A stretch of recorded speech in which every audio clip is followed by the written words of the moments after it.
What's going on, guys, and welcome back to Forza Horizon 3 and another cross-country car build.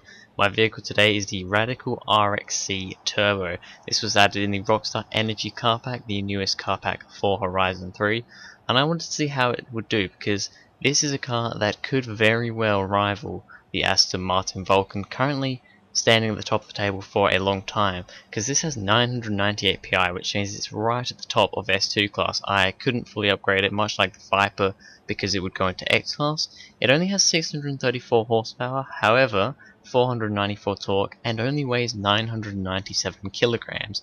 First car to weigh under 1,000 kilograms. It's got the 3-litre V8 racing engine in it, however obviously I couldn't fully upgrade that engine, and it is twin turbocharged. So, will the Radical RXC Turbo beat the Aston Martin Vulcan? Let's find out. Alright, so here we are with the Radical, about to set off on the Redstone cross-country circuit. So, the current car to beat is the Aston Martin Vulcan with a 54.154. Most cars have no chance against that Vulcan, I always say that. However, this is going to be the closest thing so far, I am hoping. I mean, it's really light. It doesn't have much power compared to the Vulcan. The Vulcan had about 960 horsepower. However, this is a lot lighter, and it's got higher PI. Now the SRC Viper GTS is in second place. That also got to 998 PI and didn't quite max it out. So I mean, that's in second place because it just had a bit too much power for it to cope with, really. I think this should be able to beat that Viper, and I'm really hoping it will be able to beat the Vulcan. I mean, driving this right now, this is so smooth. It has really big tyres as well. I think it's got 285s on the front, 325s on the rear.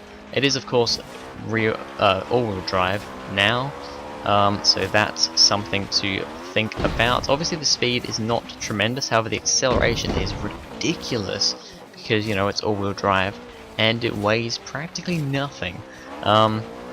I mean, just driving this on that first lap, this is such a smooth car. This is, I think, by far the best car I've driven. Definitely way up there with that Vulcan. However, with this being lighter, it does get a little bit of a twitch there. That's not great. However, everywhere else, it's just the amount of speed I feel like I'm taking through that corner there and down here. It's just ridiculous. It's ridiculous how much speed I seem to be taking. The jump doesn't seem like too big of an issue there. It feels so smooth. The Aston Martin Vulcan was, I think, the third or fourth car to ever go on this series. Will it finally be beaten? That was a scruffy lap, and it was a 56.2. Yeah, that was quite a scruffy lap towards the end there, though. Let's see if we can take some decent speed. That was only 70 miles an hour through there. We need to take more speed through there, definitely. Yeah, we really need that Aston Martin taken off the top because it's been there for far too long. I think this is the 12th car to go now, the 11th or the 12th or 13th car, this Radical, to go down this course. The Aston Martin was like the third, so it's been up there for a long time. Oh, okay, we're taking too much speed down there. We're trying to take too much speed.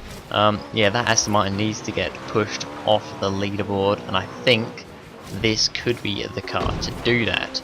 So, it's very nice to drive. It's very smooth. Over the jumps, it's not too bad. It gets a little bit bounced around, which is to be expected, of course, from a car like this. However, it is very good. If you get it all right, it is very nice to drive. It does lack that top speed. However, the acceleration is absolutely tremendous, which is very good. I've got more speed through there, about 80 miles an hour. Still not top speed that we have seen. I mean, most cars we see it around about 90, I think. So it's kind of weird how we're not quite getting that sort of speed. We got big twitch around there, but I managed to save it just about. Let's come through here. We have 6 laps, by the way. We're currently on lap 4. We need to find some time because at the moment we're quite a bit off that Aston Martin. We're quite a bit off a lot of things actually at the moment because we haven't had a good lap so far. Down here it feels so quick. It feels so quick down that part there. However, it does get bounced around a little bit there. We need to get back on the power so we can get around here. I think this thing takes tremendous speed through the corners because it just has so much grip compared to a lot of other cars. I mean, I can put the throttle down so much quicker. However, we're really not going that quick in in terms of lap time, let's try and take more speed through that. That's almost 100 miles an hour through the first corner. That was actually very, very good. We haven't taken that out. We should have probably taken that out earlier, because that's going to have slowed down this lap, and it's the 5th lap as well. Come on, Radical.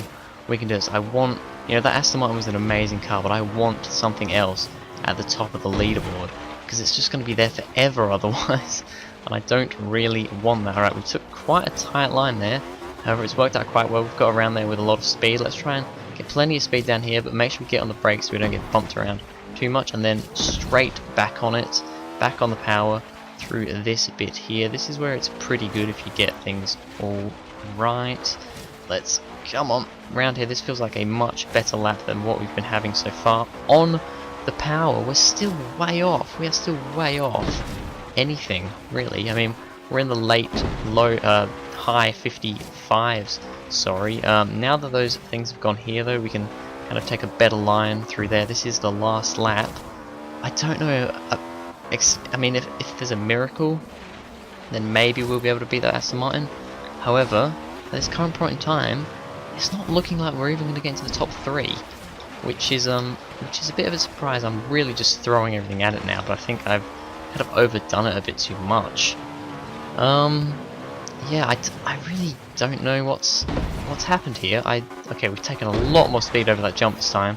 For some reason, we weren't taking much speed over there. This time, we have. Let's see if we can get it around here, and maybe at least get into the 54s. I mean, that would be nice. We are actually going very, very quick this time. Oh, there we go. There we go.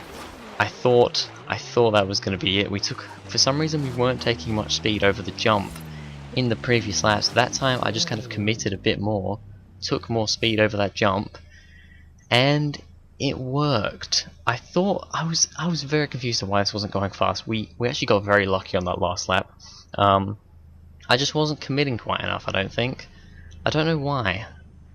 For some reason I wasn't committing. But on that last lap I went for it. We overran some of the corners. However, it still meant we went quick. A 53.921 will put the Radical into first place. Finally, the Aston Martin Vulcan has been knocked off the top spot by about almost half a second, about half a second actually. Oh no, what? 55? No, it's only 0.2 of a second. Sorry, 54.154. So it's only 0.2 of a second faster than the Aston Martin. However, it does go into first place, and I'm glad about that because the Aston Martin's been up there for far too long. I think with a better lap, we could have got this into probably the 53.6, 53.5s. However, I overrun a couple of the corners, but however, it's still an amazing, amazing car. Anyway, that's going to be it for this video, guys. Thank you very much for watching. If you enjoyed, please go ahead, like and subscribe. Comment what other cars you'd like to see cross-country car builds of in Forza Horizon 3, and I'll see you guys in the next video.